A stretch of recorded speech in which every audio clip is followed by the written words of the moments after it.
أعوذ بالله من الشيطان الرجيم. بسم الله الرحمن الرحيم. سبحانك لا علم لنا إلا ما علمتنا إنك أنت العليم الحكيم. رب اشرح لي صدري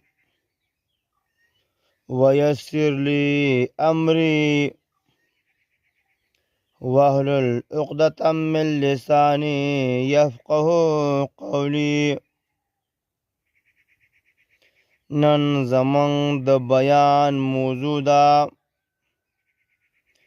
گناه کبیره یعنی غټ گناهونه او د منافق علامات. د حضرت عبدالله بن عمر رضی الله تعالی عنهما روایت ده چې رسول الله صلی الله علیه و آله وسلم فرمایل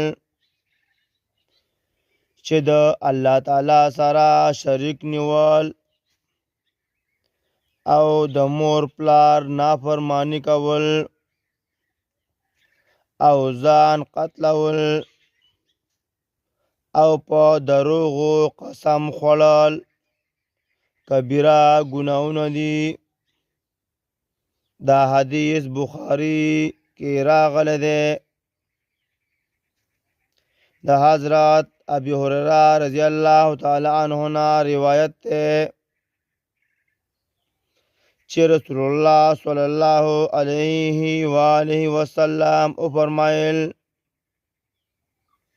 چې د وو هلاک کوونکو خبرونه ځان وساتئ. عرض وشو ای د الله رسوله و هلاکونکي خبرې کومې دي؟ وی فرمایل الله تعالی سره شرک کول، جادو یعنی کوډ کول،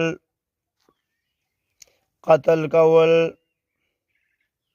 د هغه نفس چې الله تعالی حرام کړی وي بغیر د حق نه